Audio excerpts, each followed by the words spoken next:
الحمد لله الحمد لله وكفى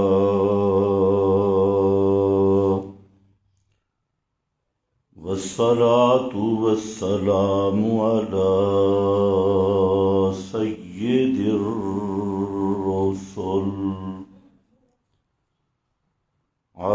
سيد الرسل وخاتم الأنبياء.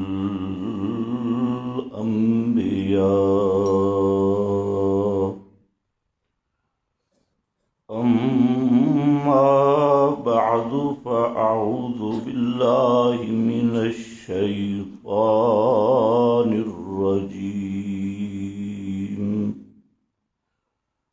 بسم الله الرحمن الرحيم.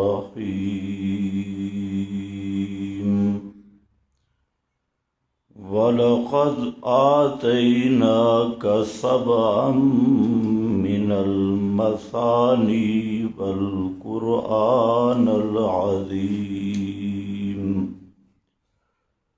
سبحان ربك رب العزة عما يصفون وسلام على المرسلين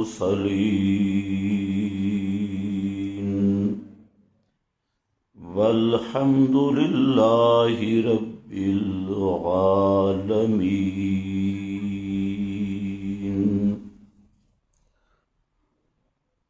انتہائی قابل قدر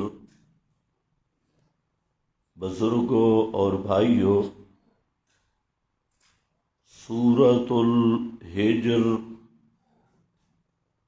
آیت نمبر 87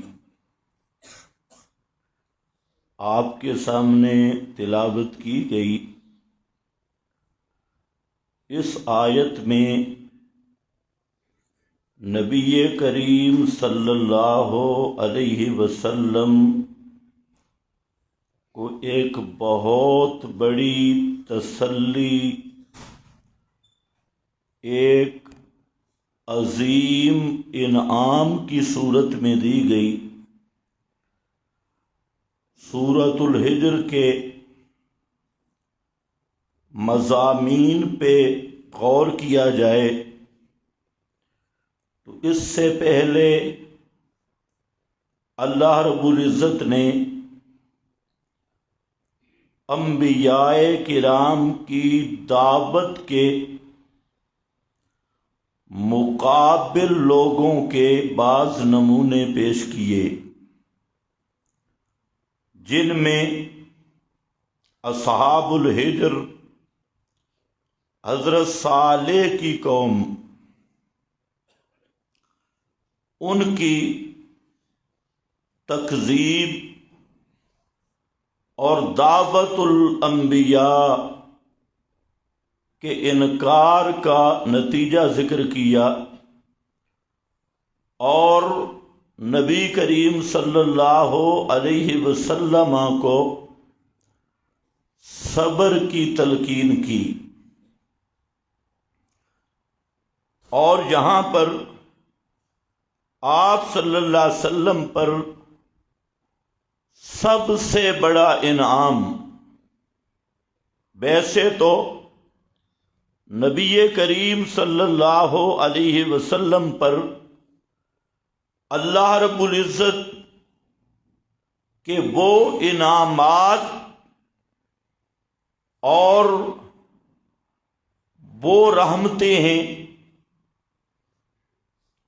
کہ اس کی کوئی مثال نہیں، نظیر نہیں. آپ صلی اللہ علیہ وسلم کو اللہ رب العزت نے جو انعام بھی دیا وہ انعام بے مثال اور بے نظیر ہے. لیکن یہاں جس انعام کا تذکرہ ہے وہ انعام آپ کی سب عظمتوں کی بنیاد ہے، سب شانوں کی بنیاد ہے، اور سب انعامات کی وجہ ہے۔ تو فرمایا میرے پیغمبر وَلَقَدْ آتَيْنَاكَ سَبْعًا مِّنَ الْمَثَانِي، البتہ تحقیق ہم نے عطا کیا آپ کو سبعًا مِّنَ الْمَثَانِي، 7 آیات یا 7 معانی،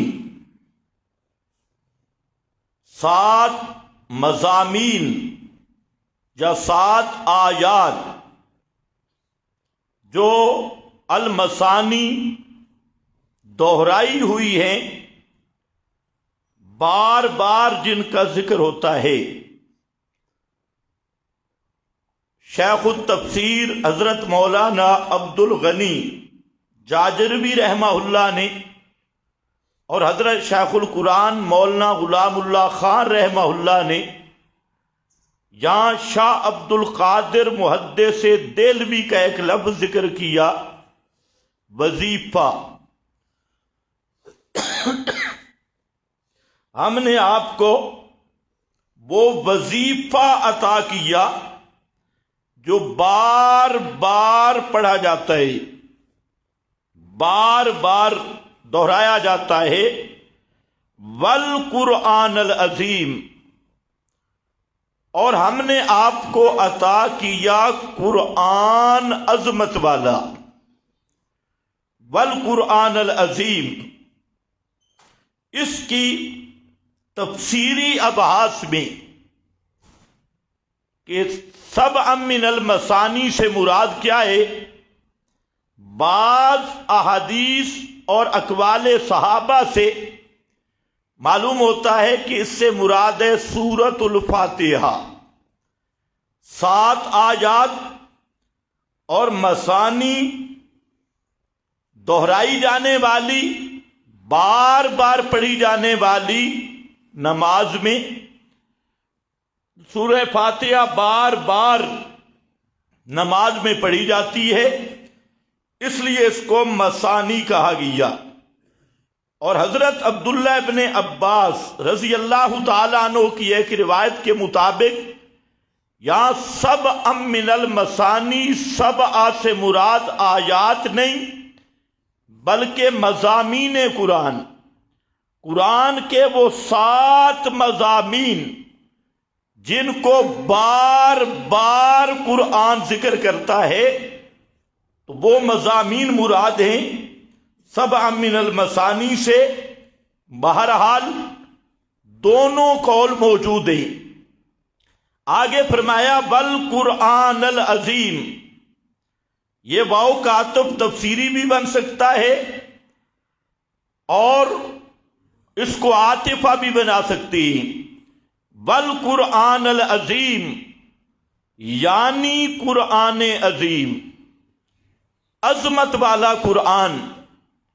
تو نبی کریم صلی اللہ علیہ وسلم پر سب سے بڑی نعمت وہ ہے قرآن مقدس کا نزول اور قرآن مقدس کا عطا کیا جانا، جس کو قرآن نے بار بار بیان کیا۔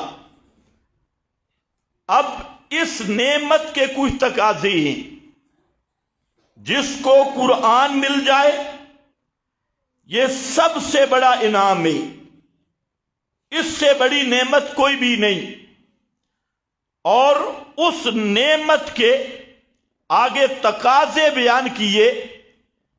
پہلا تقاضا یہ ذکر کیا، لا تمدن عینیک الی ما متعنا بہ ازواجا منہم، کہ میرے پیغمبر آپ کو سب سے بڑا انعام اور سب سے بڑا خزانہ وہ قرآن کریم کا ملا،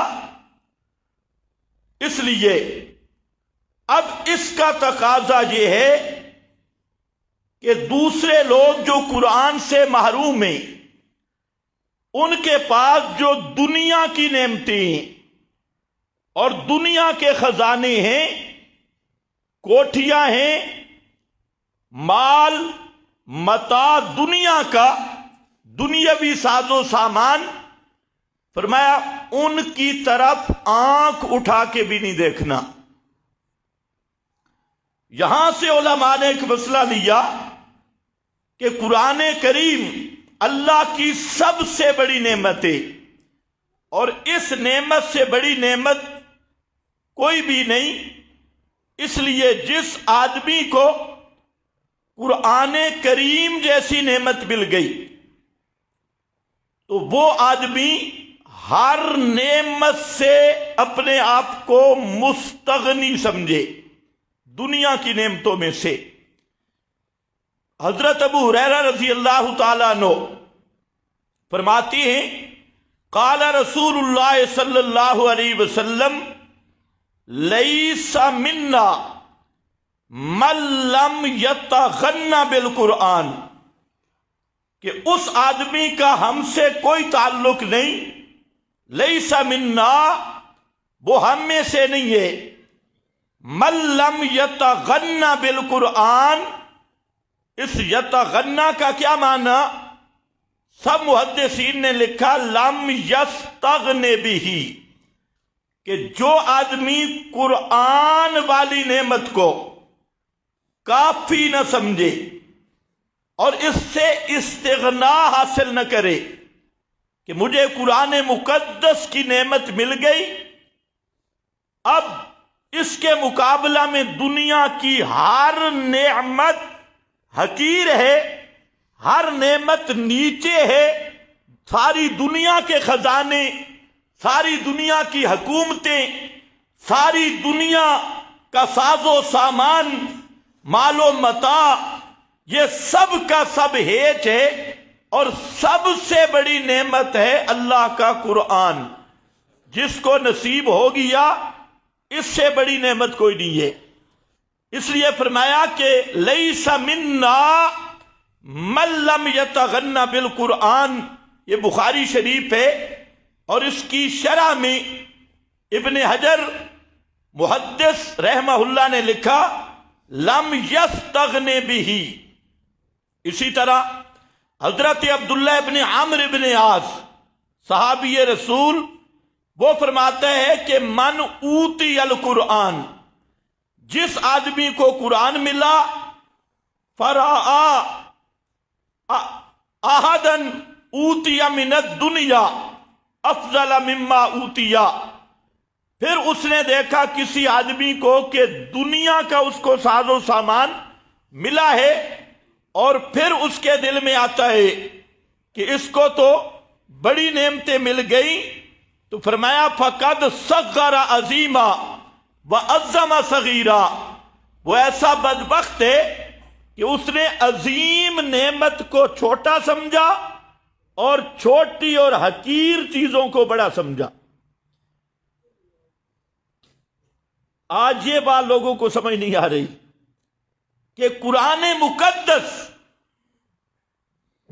وہ انعام ہے جو اللہ نے سب سے بڑا انعام محمد مصطفیٰ صلی اللہ علیہ وسلم کو دیا، اور آپ کے توسط سے یہ قرآن امت تک پہنچا، اور جس امتی کو قرآن کی نعمت مل گئی، قرآن مقدس کا فہم مل گیا، قرآن مقدس میں تدبر کا سلیقہ مل گیا، قرآن مقدس کے علوم کو سمجھنے کی استعداد مل گئی، اور اللہ نے اسے قرآن مقدس کے علوم سے مالا مال کر دیا، اس آدمی کے پاس جو یہ نعمت ہے فہم قرآن کی اور اعتقاد ایمان بالقرآن کی، اس نعمت کا مقابلہ دنیا کی کوئی بادشاہت نہیں کر سکتی،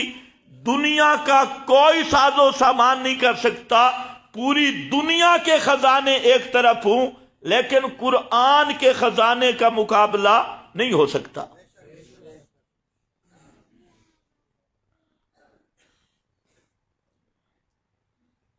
یہ بات سمجھنے کی ضرورت ہے، اور اس انعام کے بعد پہلی شک ذکر کی تقاضا کیا ہے کہ جو قرآن مقدس سے محروم لوگ ہیں ان کے ساز و سامان سے مرعوب نہ ہونا، ان کے دنیاوی ساز و سامان کا حرص نہ کرنا، اس کو کہتے ہیں عربی میں التعریض، اور پنجابی معنی بھی آسان ہے، اردو میں تھوڑا مشکل ہے۔ پنجابی میں ایک مثال ہے کہ آنکھاں دھی نوں تے سناواں نو نوں، یہ پنجابی تو سمجھ گئے ہوں گے۔ مطلب کیا ہے کہ مخاطب کسی کو کیا جاتا ہے، سنانا کسی کو مقصود ہوتا ہے۔ تو یہاں پر خطاب تو بلا تشبیہ و تمثیل نبی کریم علیہ السلام کو ہے، لیکن سنایا امت کے علماء کو جا رہا ہے، اس امت کے مولویوں کو سمجھایا جا رہا ہے کہ مولویوں، اس قرآن سے بڑی نعمت کوئی نہیں ہے، سب سے بڑی نعمت، سب سے بڑا انعام، سب سے بڑا خزانہ رحمت کا خزانہ، برکت کا خزانہ، فضیلت کا معیار، تقوی کا معیار، ایمان کی بنیاد، وہ صرف اور صرف قرآن مقدس ہے، بشرطے کہ اس قرآن کو اللہ کرے تم سمجھو اور اس نعمت کو حاصل کرو۔ لیکن آج اس دور میں ہم میں تو یہ چیز بڑے بڑے مولویوں کو بھی پتہ نہیں۔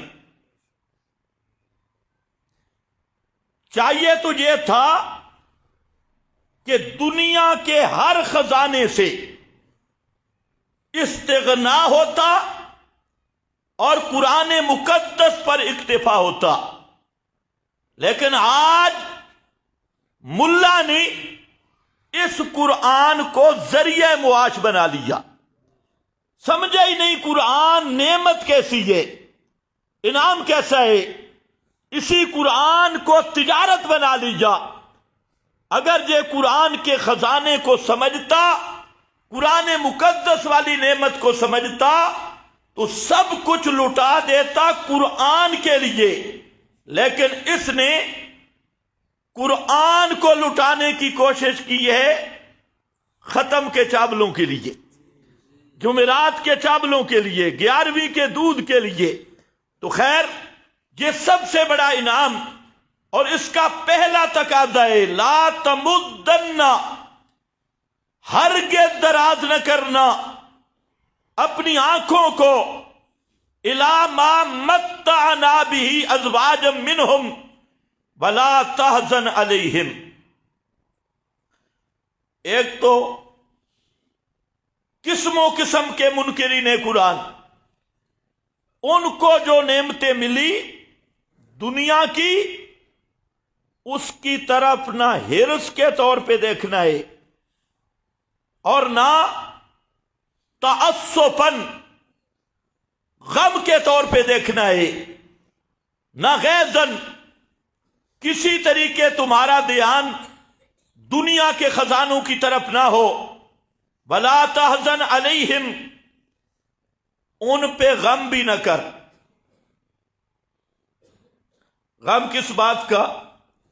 یا اللہ یہ مسئلہ نہیں مانتے، قرآن نہیں مانتے، پھر بھی ان کی چودراہٹ باقی ہے، یہ قرآن کے صاحب منکر ہیں، بے ایمان، لیکن پھر بھی ان کی پیری مریدی چل رہی ہے، پھر بھی ان کے پاس مال دنیاوی اور دنیا داری کے سارے خزانے موجود ہیں، بھی قرآن کے منکر۔ تو ان کو یہ نعمتیں کیوں ملی؟ فرمایا لا تحزن علیہم، میرے پیغمبر ان پہ غم نہیں کرنا۔ اور آپ کا کام کیا ہے؟ دوسرا تقاضا۔ پہلا تقاضا ہے جس کو قرآن ملے وہ کسی کافر سے مرعوب نہ ہو، کسی مشرک سے، بولنا نہیں ہے میرا خیال، کسی مشرک سے مرعوب نہ ہو۔ اور جب تک کسی مشرک سے مرعوب نہیں ہوگا تو اس کی چوکھٹ پہ سجدہ ریز بھی نہیں ہوگا۔ مشرک سے پہلے مرعوب ہوتا ہے اور کہتے ہیں دیکھو جی اس کا تو بڑا مدرسہ ہے، اس کے ساتھ تو بڑے لقب لگے ہوئے، یہ تو جناب شیخ الاسلام ہے، یہ تو جناب شیخ الحدیث ہے، یہ تو جناب بڑا مشرک ہے، اس کے پاس بڑا ساز و سامان، بڑا دسترخوان، بڑے مدرسے، بڑے بڑے مولوی، بڑے بڑے فلانے، بڑے بڑے فلانے۔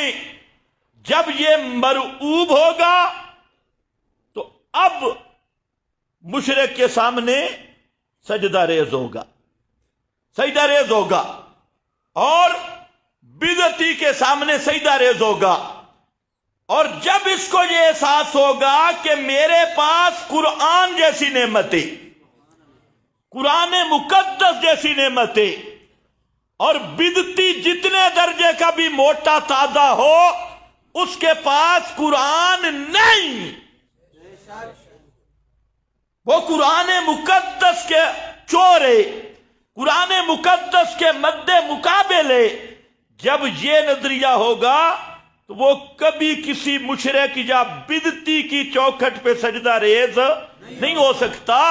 یہ مشرک یا بدعتی کی چوکھٹ پہ سجدہ ریز ہونا یہ احساس کمتری ہے کہ ان کے پاس مال زیادہ، ان کے پاس مدرسے بڑے شان و شوکت والے، ان کی بلڈنگیں اونچی، ان کا فلانا اونچا، ان کی پگڑیاں اونچی، ان کے ترے اونچے، ان کے القابات بڑے لگے ہوئے، ان کے جناب مرید بڑے، ان کے مقتدی بڑے، ان کے ساتھ عوام بڑی، ان کے ساتھ فلاں بڑا، ان کے ساتھ فلاں بڑا۔ جب یہ احساس سے کمتری آتا ہے تو پھر ایک خرابی پیدا ہوتی ہے، مواحدین سے ہٹ کر مشرکین اور مبتدئین کی خوشامدیں شروع ہوتی ہے، اور ان کا سلام لینا فخر سمجھا جاتا ہے۔ اور اس بیماری کی اصل وجہ یہ ہے کہ اس آدمی کو قرآن مقدس کی عظمت کا علم بھی نہیں ہے۔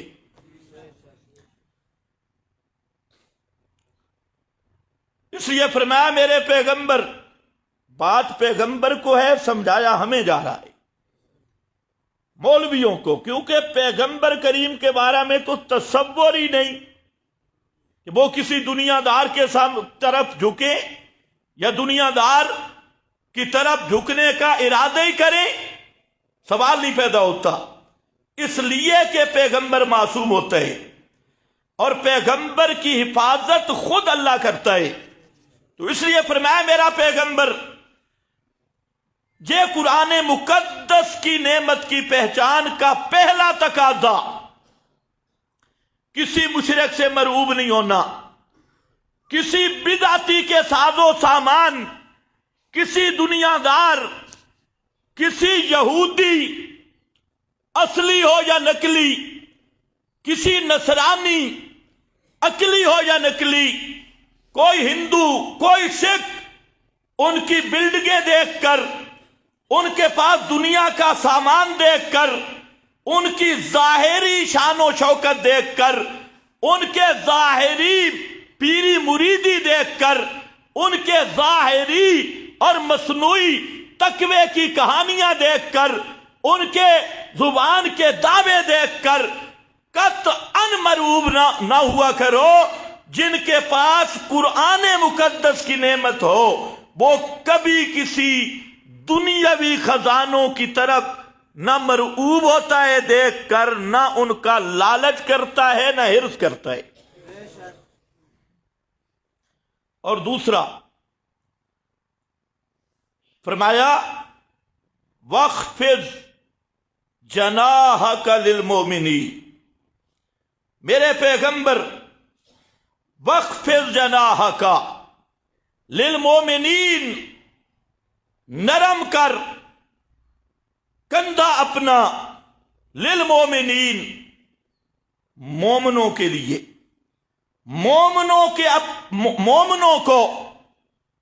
مومنوں کے ساتھ وخفض جناحک للمومنین، نرمی کا معاملہ کر، محبت کا معاملہ کر۔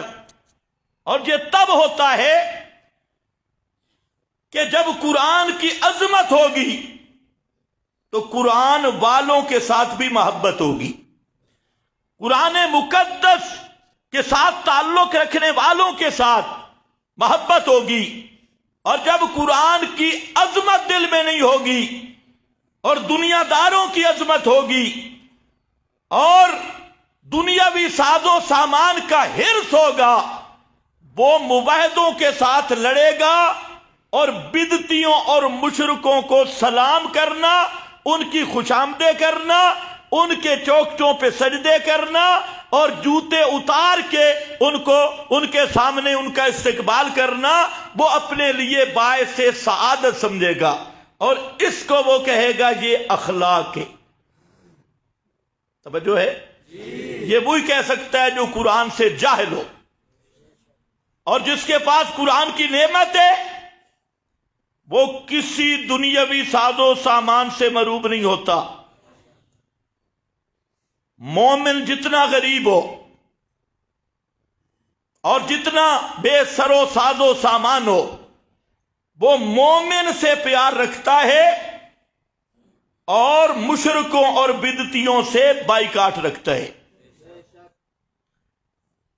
وَاخْفِضْ جَنَاحَكَ لِلْمُؤْمِنِينَ، اور یہ مضمون قرآن میں کئی مقام پہ آیا کہ میرے پیغمبر مومنوں کے ساتھ شفقت فرماؤ، ان کو اپنی رحمت للعالمینی کی چادر میں لے لو، ان کے ساتھ نرمی کرو، ان کی غلطیاں معاف کرو، چاہے جتنی بڑی غلطیاں بھی ہو جائیں۔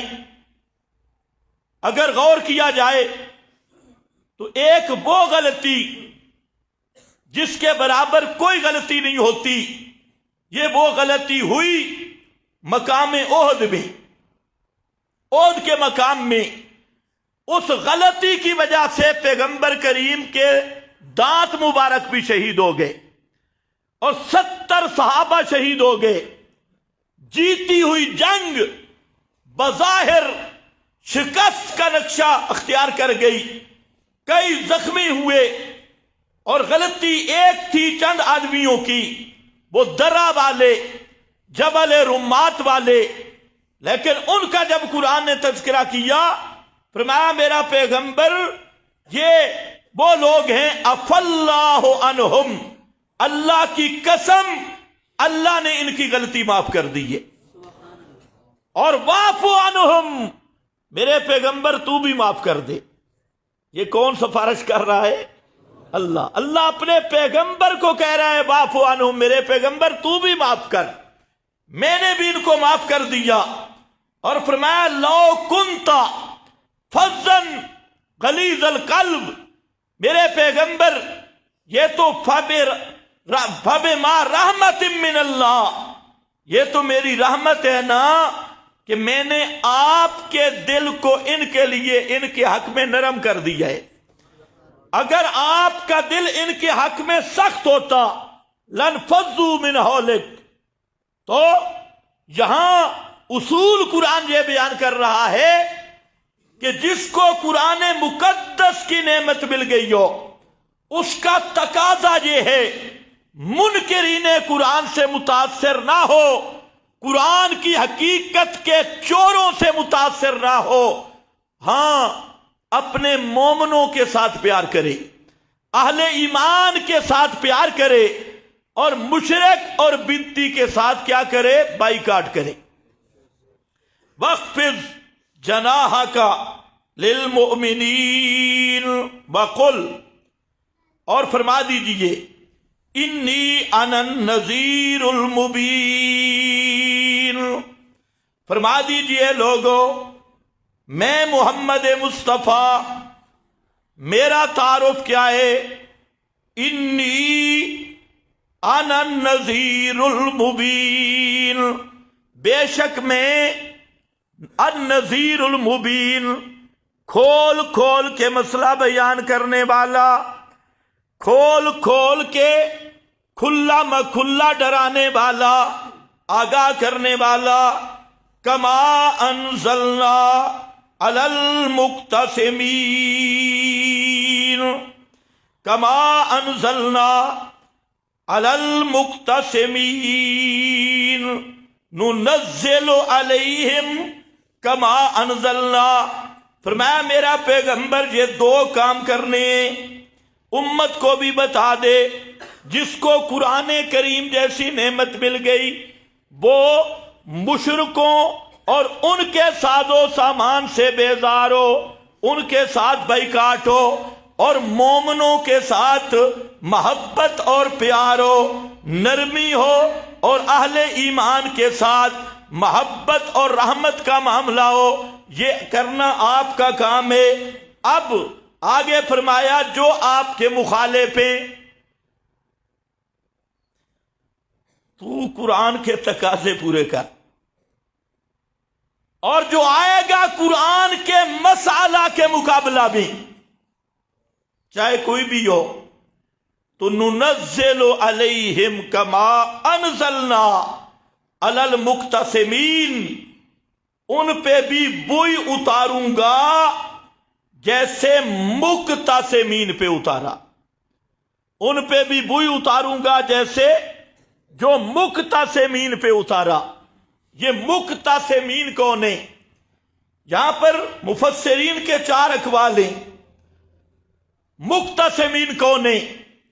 پہلا قول یہ ہے کہ یہ مقتسمین وہ بڑے بڑے مشرک، گبر مشرک، جنہوں نے حضرت صالح کو راتوں رات قتل کرنے کا منصوبہ بنایا تھا۔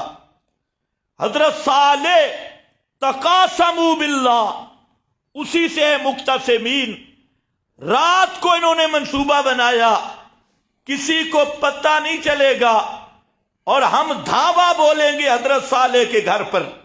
اس کو قرآن نے تفصیل سے بیان کیا۔ تو وہ منصوبہ بنا رہے تھے اور کہا کہ جب صبح ہوگی تو ہم قسمیں اٹھا لیں گے اللہ کی کہ ہم تو جہاں شہر میں موجود ہی نہیں تھے۔ انہوں نے میٹنگ کی کہ حضرت صالح پیغمبر کے گھر پہ دھاوا بولیں گے اور ان کو ختم کر دیں گے۔ اللہ فرماتے ہیں مکروا مکرا ومکرنا مکرا، انہوں نے بھی تدبیریں کی اور ہم نے بھی تدبیریں کی۔ وہ بھی تدبیریں کر رہے تھے حضرت صالح کے خاتمہ کی، ومکرنا مکرا، اور ہم نے بھی منصوبہ بندی کر لی، تدبیریں کی حضرت صالح کو بچانے کی اور ان کو برباد کرنے کی۔ کبھی یہ بھی ہو جاتا ہے، یہ ہے مقتسمین۔ تو وہ منصوبہ کیا؟ رات کو جب وہ چوک میں کٹھے ہوئے، ایک نعرہ لگا، جبریل نے نعرہ لگایا اور پوری بستی تباہ ہو گئی، صرف حضرت صالح کا گھر بچ گیا۔ یہ حضرت صالح کے خلاف منصوبہ کر رہے تھے کہ سارے مشرک مل کر، تو اللہ نے مسئلہ ثابت کر دیا کہ توحید اور توحید والوں کی حفاظت یہ اللہ کی ذمہ ہے۔ فرمایا میرا پیغمبر آپ قرآن بیان کرتے رہے، یہ قرآن بڑی نعمت ہے، باقی رہ گئے منافقین اور مشرکین کے منصوبے، میں اس طرح تباہ کر دوں گا جیسے صالح پیغمبر کے گھر پر شب خون مارنے والے اور دھاوا بولنے والے، ان کے منصوبے ان کے علم و گمان میں بھی نہیں، جیسے ان کو میں نے برباد کر دیا۔ یہ معنی ہے کما انزلنا علی المقتسمین، کیونکہ یہ میری عادت ہے، جو مسئلہ حق بیان کرتا ہے اس مسئلہ حق والے کی حفاظت کرنا، اللہ فرماتے ہیں یہ میرے ذمہ ہے۔ آپ اسی حق پہ قائم رہیں، اور یہ ہر دور میں ہوتا ہے۔ یہ صرف کوئی کہانی نہیں کہ ختم ہو گئی، یہ اللہ کے اصول ہیں، لیکن جو قرآن سے جاہل ہیں وہ سمجھتے نہیں۔ قرآن مقدس کے مسئلہ کے مقابلہ میں کوئی بھی آئے، بڑے سے بڑا پیر آئے اور بڑے سے بڑا ملا آئے، کوئی خطیب آئے، کوئی ٹولہ آئے، کوئی صاحبزادہ آئے اور کتاب و سنت کے مسئلے کا چور بنے، غدار بنے، اس کے لیے اب بھی اللہ کا یہی قانون موجود ہے۔ کچھ تو آپ نے آنکھوں سے دیکھ بھی لیا۔ چلو بہرحال یہ تو چونکہ جمعہ ہے تو سنو مسئلہ۔ کما انزلنا علی المقتسمین، ان پر بھی اسی طرح عذاب نازل کروں گا جیسے مقتسمین پہ کیا، قسمیں اٹھانے والوں پر۔ تقاسموا باللہ، انہوں نے بھی اللہ کے نام کی قسمیں اٹھائیں کہ راتوں رات حضرت صالح کے گھر پر دعویٰ بول دیں گے، صبح کہیں گے ما شہدنا مہلک اہلہ، ہم تو شہر میں موجود ہی نہیں تھے، اللہ کی قسم ہے۔ تو یہ میٹنگ اللہ فرماتی ہیں ان کے سارے منصوبوں کو میں نے خاک میں ملایا، اور کیسے ملایا؟ پوری بستی کو تباہ کر دیا، اور ایک سالے وہ صبح اٹھے اور ان کے گھر والے تو وہ دیکھتے ہیں بستی کو، کَعَلَّمْ يَغْنَوْا فِيهَا، گویا کہ یہ بستی تو وہاں آباد ہی نہیں تھی، سب برباد ہو گئے، اور ایک ہی گھر موحدوں کا بچ گیا۔ فرمایا میرے پیغمبر آپ اسی نعمت پہ پکے رہے ہیں، قرآن مقدس کی عظمت والی، اسی کی قدر کریں، اس کے تقاضے پورا کریں۔ کما انزلنا علی المقتسمین،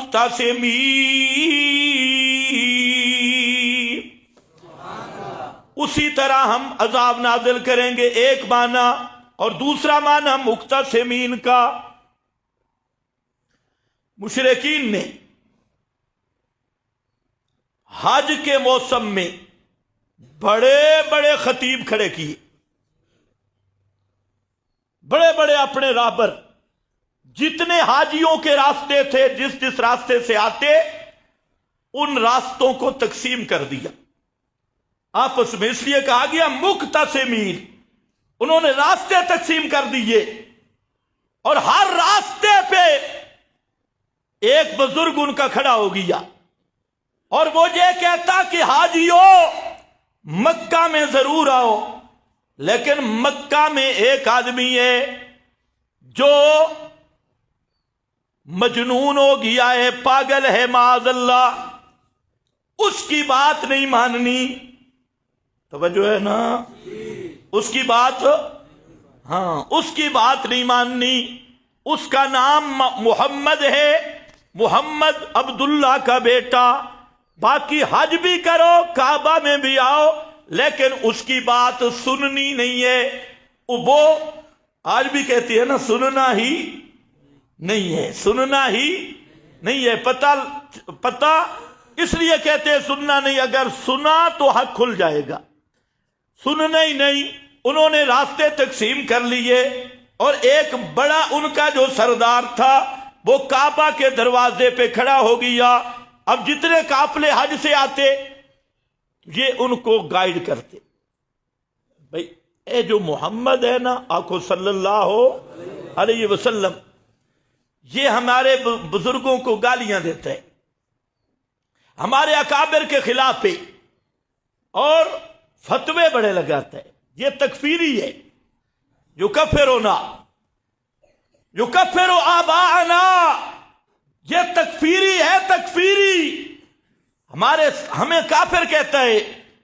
اور کتنے اعتراض سے بزرگوں کو گالیاں نکالتا ہے، فتوے بڑے لگاتا ہے، اور ہے بڑا شدت پسند معاذ اللہ، سختی بڑی کرتا ہے۔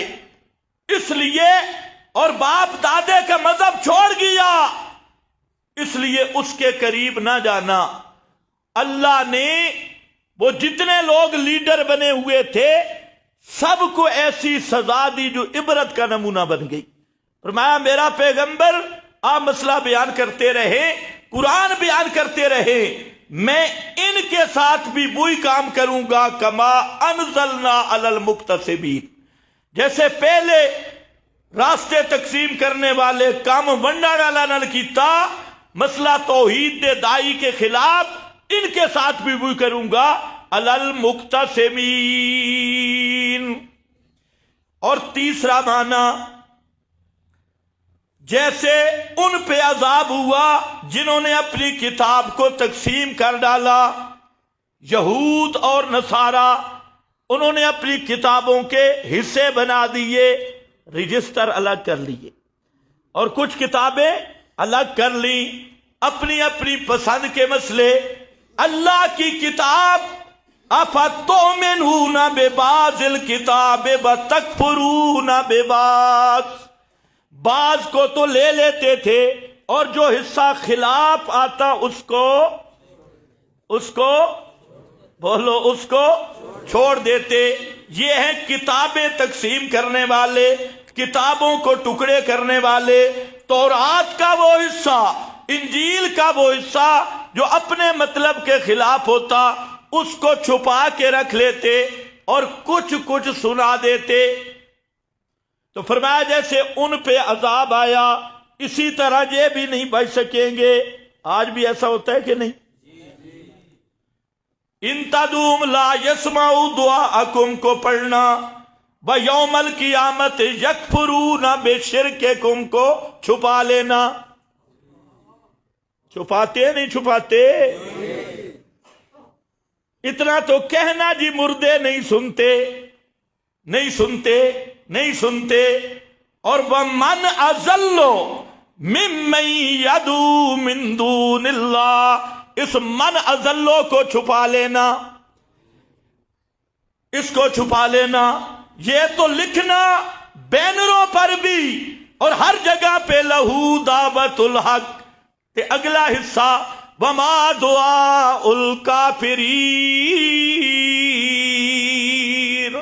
إِلَّا فِي ضَلَالٍ، اس کو ہضم کر لینا۔ یہ ہے بعض کتاب اللہ کو ماننا اور بعض کو چھوڑ دینا۔ ایمان سے بتاؤ ایسے نہیں ہے؟ اگر کوئی کرے، میں کسی آدمی کی بات نہیں کر رہا، میں کروں، میں آپ کو ایک ٹکڑا سناؤں دوسرا چھپاؤں، ایک ٹکڑا بیان کروں اگر کوئی دوسرا حصہ بیان کرے، اس کو کہوں یہ اخلاق کے خلاف ہے، ادب کے خلاف ہے، ہمارے بزرگوں کی روش کے خلاف ہے۔ ہمارے بزرگ یہ آدھی آدھی ایتیں بیان کرتے تھے، بولو، یا پوری ایتیں بیان کرتے تھے؟ اب اندازہ کرو بعض کھلاڑی کیا کہتی ہیں، پہلے ایک آواز آپ سنتے تھے، کہنے والے کہتے تھے کہ ہم آپ کا قرآن نہیں سنتے، بس ہمارے اکابر نے جو کہا ہے ہمیں وہ بتاؤ۔ یہ کون کہتا تھا؟ بولو، وقت بڑا کم ہے اور جو آیت میں نے بیان کرنی وہ آگے کھڑی ہے، یہ تو انعام کی بات ہے۔ توجہ ہے؟ یہ کون سی کمپنی تھی کہ شیخ القرآن مولانا غلام اللہ خان رحمت اللہ تعالی علیہ، حضرت سید عنایت اللہ شاہ بخاری رحمت اللہ تعالی علیہ، قاضی شمس الدین رحمت اللہ تعالی علیہ، یہ سارے اکابر، شیخ القرآن مولانا محمد طاہر رحمت اللہ تعالی علیہ، یہ قرآن پیش کرتے تھے اور آگے لوگ کیا کہتے تھے؟ ہم تمہارا قرآن نہیں مانتے، ہمارے بزرگوں کی طرز کے خلاف ہے، ہمارے اکابر کی روش کے خلاف ہے۔ یہ کون کہا کرتے تھے بھائی؟ اونچے بولو، اونچے بولو، یہ کون کہا کرتے تھے؟ مزہ نہیں آیا؟ وہ جو پیچھے بیٹھے ہو تم بھی بولو، یہ کون کہتا تھا؟ یہ اشاعت التوحید کی آواز تھی؟ یہ شیخ القرآن کی روش ہے؟ یہ ہمارے اکابرین کی روش ہے؟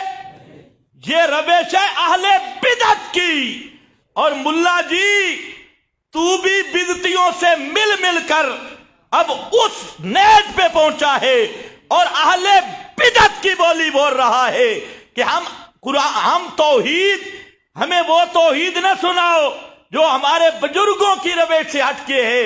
یہ تیری بولی، یہ بولی کس کی ہے؟ پہلے بولی پہچان. تمہیں سمجھ کچھ بھی نہیں آئی. یہ بولی پہچان، یہ بولی اہل حق کی ہے یا اہل بدعت کی؟ یہ بولی اہل بدعت کی ہے. اور یہ اہل بدعت کہا کرتے تھے ہمارے اکابر کو کہ ہم تمہارا قرآن نہیں سنتے، ہمارے اکابر کی روش کے خلاف ہے، ہمارے بزرگوں کی روش کے خلاف ہے. تمہیں ذرا بھی احساس نہیں؟ آج وہ بدعتیوں کے ترجمان بن گئے، اہل بدعت کی بولی بولنا شروع کر دی کہ ہم وہ توحید نہیں سنتے، ہم تمہاری توحید نہیں سنتے، اکابر کی روش کی خلاف ہے. جرأت کر، پوری تحدی کے ساتھ کہتا ہوں، کوئی ایک مسئلہ میرا نکال جو اکابر کی طرز اور روش کے خلاف ہو. نعرہ تکبیر! للکار ہے، للکار ہے، للکار ہے، للکار ہے. مسئلے کی حق جماعت چاہتا توحید و سننا. ویسے آج سے میں آپ کو رخصت دے رہا ہوں، جتنے الزام لگاؤ سب معافی، جو کچھ تم کرتے رہو سب معافی. کسی کی ذاتیات کو ہم نہیں چھیڑتے، خصوصاً اپنے جمعہ میں. ہاں جہاں مسئلے کی بات آئے گی تو وہاں کوئی معافی نہیں ہوگی، چاہے کوئی بھی ہو.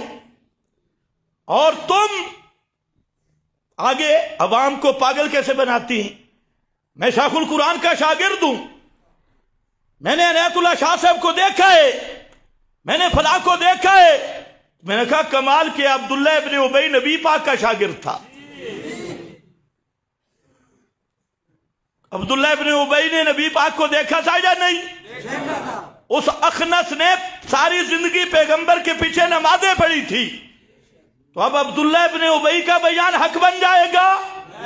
اور میں تحدی سے کہتا ہوں، خدا کی قسم، تم نے شیخ القرآن کو بھی نہیں سمجھا، قاضی شمس الدین کو بھی نہیں سمجھا. اگر تم میں جرأت ہو تو قاضی شمس الدین صاحب رحمت اللہ علیہ کی الہام الباری کا ایک صفحہ میرے سامنے پڑھ کے سنا دے. اگر تیرے اندر جرأت ہے. اردو رسالوں کے ماسٹر اور کہتے ہیں ہمارے تو نے اکابر کو سمجھا کیا ہے؟ تو راجہ بازار جلیبیاں کھاتا رہا اور دکانوں پہ پھرتا رہا. آج میں یہ گزارش کروں گا، جتنے ہمارے نوجوان ساتھی ہیں، خدا کے لیے شیخ القرآن کا دورہ موجود ہے، سننا شروع کر دو. دودھ دودھ پانی پانی ہو جائے گا. شیخ القرآن دونوں شیوخ، شیخ القرآن مولانا محمد طاہر کا بھی دورہ موجود ہے، شیخ القرآن مولانا غلام اللہ خان کا بھی دورہ تفسیر موجود ہے. میں سب ساتھی جتنے سمجھدار ہیں سب سے یہ گزارش کرتا ہوں، خدا کے لیے ایک مہینہ 1 گھنٹہ ذرا شیخ کا دورہ سنو، پھر تمہیں پتا چلے کہ جی میں فلانے سے میں نے پڑھا ہے. اور تو بزرگوں کو بدنام نہ کر، تو پڑھا کچھ بھی نہیں ہے.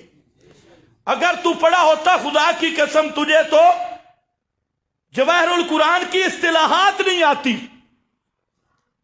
جواہر القرآن میں جو مقدمے میں اصطلاحات لکھی ہے آج تک تجھے سمجھ نہیں.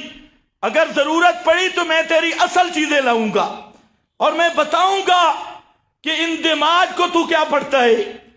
اور یہ جو شیخ القرآن کے جتنے اور اصطلاحات ہیں، اور جب پڑھانے لگے ادھر ساتھ رجسٹر پڑھا ہے جی تخویف اخروی بشارت، دیکھ لو رجسٹر کے بغیر تخویف اخروی کا کوئی پتہ نہیں، بشارت کا کوئی پتہ نہیں.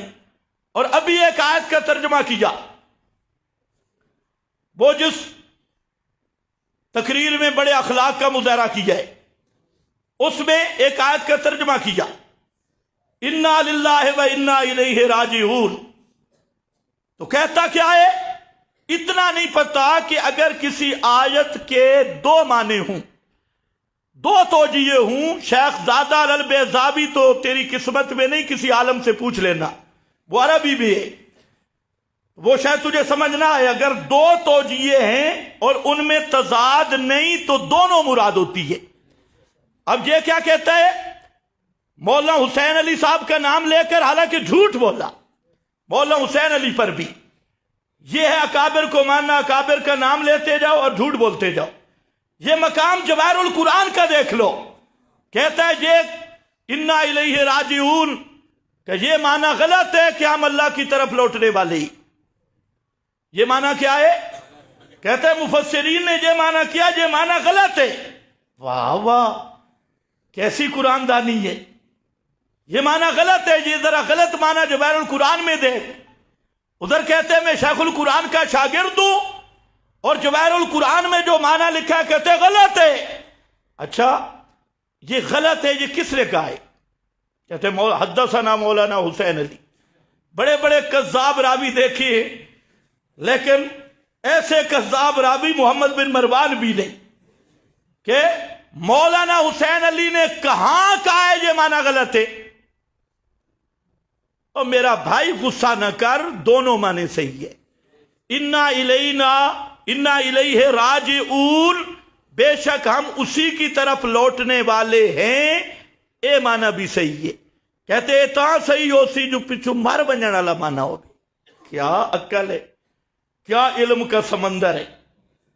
اور خدا کے بندے کوئی تکلیف پہنچے تو مومن کیا کہتا ہے؟ انا للہ و انا الیہ راجعون، ہم اللہ کے لیے ہیں اور ہم اللہ ہی کی طرف رجوع کرنے والے ہیں، لوٹنے والے ہیں، وہاں جا کے ثواب پالیں گے، وہاں ثواب میں۔ یہ معنی بھی ٹھیک ہے اور جو دوسرا معنی ہے وہ بھی ٹھیک ہے، لیکن یہ کہنا کہ یہ معنی غلط ہے مفسرین نے کیا، یہ معنی غلط ہے، اور پھر بہتان لگایا مولانا حسین علی رحمہ اللہ پر۔ اگر جرأت ہے تو مولانا کی تحریر پیش کر کے وہ معنی غلط ہے، یہ معنی ٹھیک ہے۔ تمہیں اتنا بھی خوف خدا نہیں آیا کہ سارے مفسرین نے جو معنی کیا اس کو کہتا ہے یہ غلط ہے، اور لوگ کہتے ہیں سبحان اللہ۔ اور پھر یہ تاثر دیا کہ مولانا حسین علی نے کوئی قرآن کی نئی تفسیر کی ہے، کہتے ہیں الہامی۔ میں نے کہا کسی غیر نبی کا الہام تو حجت ہی نہیں، چلی مسئلہ کیا ہے؟ تو پھر جو مولانا نے تفسیر کی وہ تو حجت ہی نہیں بنے گی۔ اب یہ بھی ان پڑھ ہونا ایک مصیبت ہے، اور پھر ہو ان پڑھ اور کہلوائے علامہ، تجھے مصیبت در مصیبت ہے۔ اس کو علماء کہتے ہیں جہل مرکب۔ تو خیر، میں عرض یہ کر رہا تھا قرآن کی تحریف نہ کرو اور قرآن کے معنی مت بدلو۔ یہ تحریف، یہ معنی غلط ہو گیا اور دوسرا معنی صحیح، تو قانون تفسیر کا سمجھو کہ تفسیر قرآن میں اگر دو توجیہ ہیں اور تضاد نہیں تو دونوں وہ قرآن کے اس آیت کا مصداق ہے۔ اور یہ نہیں ہے کہ تم تقلید کرو، یہ کہتے ہیں کہ ہم بزرگوں سے پڑھے ہیں۔ میں نے کہا بزرگوں سے تم پڑھے ہو، لیکن بزرگوں کو سمجھا ذرا نہیں، پتہ نہیں سو کر پڑھتے رہے۔ ایک اور بزرگ کھڑا ہوا پوری تقریر میں، اولو العلم قائما بالقسط، قائمان کو اولو العلم کے ساتھ لگا رہا ہے، اور سارے آگے جو بیٹھے ہیں مرید، سبحان اللہ سبحان اللہ۔ اور میرا بھائی خدا کے لیے قرآن کی تعریف نہ کر، یہ قائمن، یہ اولو العلم کے ساتھ نہیں لگ رہا۔ یہ پیچھے جو کھڑا ہے نا، شاہد اللہ انہ لا الہ الا ہو، یہ قائمن اللہ یہوہ کے ساتھ لگ رہا ہے۔ دونوں سے مفسرین نے حال بنایا، یہ تیری نئی تحقیق آ گئی کہ قائمن اولو العلم کے ساتھ لگا کر گھنٹہ تقریر کی، قرآن پاک کی تحریف کرتا رہا، باقی کہتے ہیں جی سبحان اللہ۔ یہ وہ لوگ ہیں جو کہتے ہیں ہم اکابر کے پاس پڑھے۔ بھائی تمہیں تو اکابر کا خدا کی قسم پتہ ہی نہیں۔ ایک اور آدمی بزرگ کہہ رہا تھا کہ مسئلہ الہ جو شیخ القرآن نے بیان کیا ہے،